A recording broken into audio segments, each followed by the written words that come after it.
Doctor, வாசனை soap அல்லது intimate wash பயன்படுத்துவது நல்லதா? இந்த மாதிரி ப்ராடக்ட்ஸ் வேணுன்றது அவசியம் இல்லை. நம்ம நார்மல் தண்ணியே போதும். ஸோ வெறும் வெதுவெதுன்னு தண்ணி இல்லைன்னா நார்மல் வாட்டர் வச்சு அதோட வெளிப்புறத்தை ஒழுங்காக வாஷ் பண்ணாலே போதும். சோப்பு இல்லைன்னா வேற வாசனை திரவியங்கள்லாம் யூஸ் பண்ணணுன்றது அவசியம் இல்லை.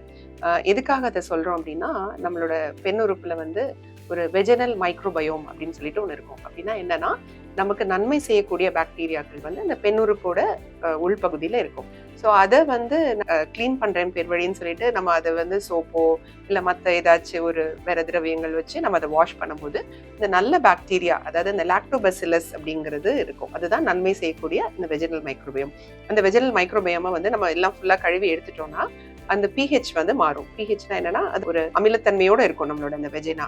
அதை அது ஃபுல்லா எடுத்துட்டோம் அப்படின்னு சொன்னா அது அசிடிக் இது மாறி ஆல்கலைனா மாறிட்டு வெளியில இருந்து நிறைய இன்ஃபெக்ஷன் வந்துடும். வேற கெட்ட பாக்டீரியாக்கள் அதை தாக்க ஆரம்பிச்சிடும். அதனால முடிஞ்ச வரைக்கும் அந்த இதை நிறைய சோப் போட்டோ போட்டு வாஷ் பண்ண வேணாம். ஒருவேளை டாக்டர் ஏதாவது அட்வைஸ் பண்ணாங்க, இந்த வாஷ் யூஸ் பண்ணுங்கன்னு உங்களை அட்வைஸ் பண்ணாங்கன்னா அதை யூஸ் பண்ணலாம்.